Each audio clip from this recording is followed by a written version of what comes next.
Good morning, everybody. It is time for Tina Book Tuesday, episode 42. And today, as you can see, I'm giving you a tour of my writing office. So, the funny thing about this is when you first walk in my office, there is this tree, and you kind of have to duck and miss that. And then you'll see Kitty on my ironing board here.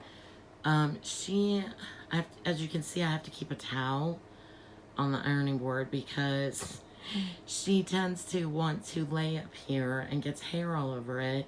So if I'm going to iron anything, I have to take the towel off. And as usual, she is napping here in my writing office. And here is my whiteboard right now. It currently has all kinds of family projects on it. And I also have a lot of homeschooling books here from when the years that I homeschooled, and a shelf up there that I haven't managed to fill up yet, which is a miracle. And then you come in around the corner and you'll see that this office also doubles not only as a catch-all room for my stuff and projects that I want to do, but my sewing stuff and my sewing and creating room is also here. And so my husband built this huge, basically L-shaped writing desk for me. And he asked me where I wanted to put it. And of course, I wanted to face the window because outside, I'm going to open, there's this beautiful view of basically a forest or a little wooded area across the street from me, and I love to look out the window at that forest. When I moved in, I called it Rainbow Valley because that was one of my favorite Anne of Green Gables books, and so I always called the forest across from me Rainbow Valley. And so here is my writing space where I do a lot of my writing. Some of my favorite books are up here. You'll see I've got Pride and Prejudice, Jane Eyre, Anne of Green Gables, Little Women, Little House on the Prairie. What else do I have up here? A C.S. Lewis book, a book by Spurgeon, and a couple of other books that I just love. And then I've got pictures of my kids on the desk with little notes. This one's from Courtney. I always give you a hard time. Even though I always give you a hard time, I love you, Mom. Sorry that I'm such a pain. Most of the time, it's what kids are for. Just so you know, I still love you, Mom. And this is a picture of my three all together with the note, I love you, Mommy. Courtney wrote that one also. My boys don't write me many love notes. And a picture of my mom. And there's a picture of when we had Courtney dedicated because she was our last baby of the family. So that one's particularly special to me. And there are some pictures of a release day event that are really special to me because I got to wear a long evening gown when Protecting Miss Jenna released, and my husband took me out to a fancy restaurant and we just had a wonderful time. He dressed up and wore a suit and a tie, and we just totally celebrated that release. And I don't watch much TV up here, but occasionally I do like to watch TV when I'm sewing. And then one of my favorite things are my Norman Rockwell pictures. I have quite a few of those. They used to be in my boys' room, and now they are here in my writing office because I guess they just didn't mean as much to my boys as they always meant to me. But they used to decorate my Aaron's room.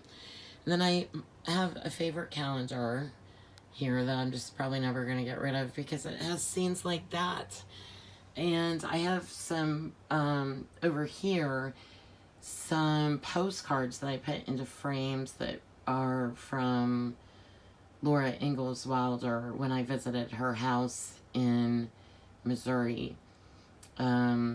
This was a fabulous trip. I really enjoyed it.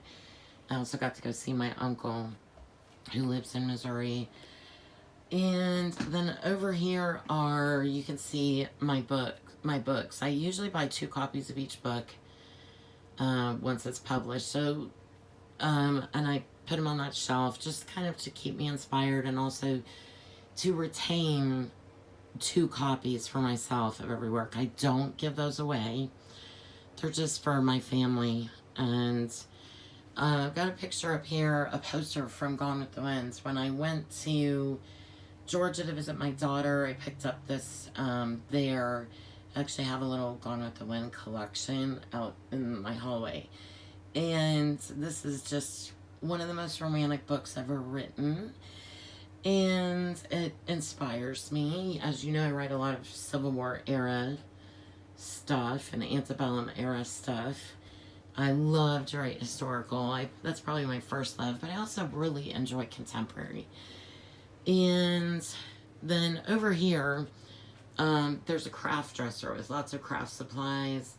And these 2 tables I had set up for basically more supply overflow, another sewing machine that was for my daughter. She doesn't really want it.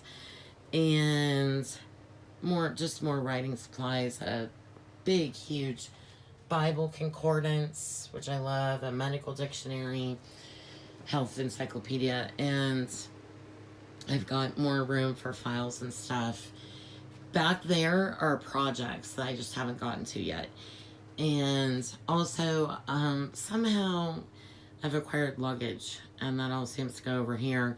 And I do use some of the stuff like this for, like, if I do a book signing or something and I want to take books to it.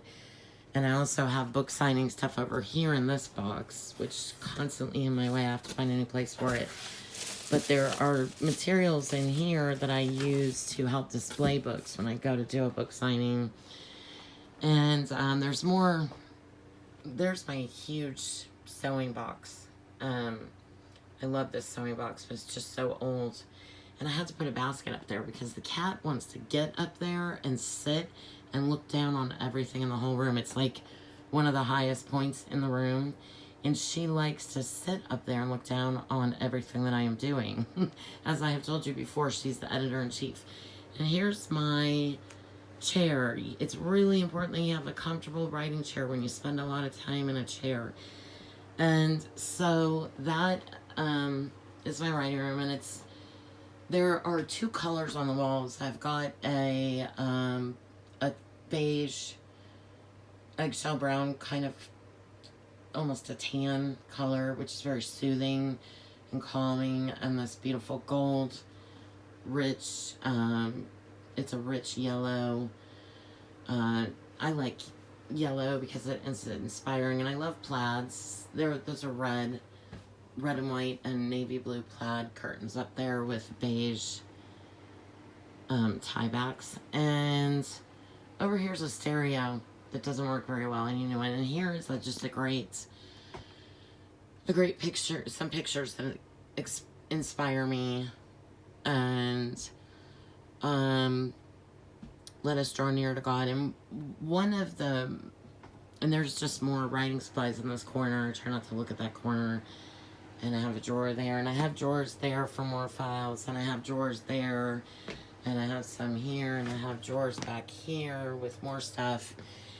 And so, but this is where I spend just a lot of my time, right here. And of course I've got pens and all kinds of stuff and notebooks. And so sometimes I'll do writing in my dining room just because it's nice for a change of pace. But I really do enjoy this space. I keep a fan going. You might hear the fan humming in the background. And I have a nice little carpet on the floor that's like an oriental rug. And I had to really invest in one of these. You can see it's a piece of plastic, so I can slide around easily across this space when I need things. So I hope you've enjoyed this tour of my writing office, and join me next week.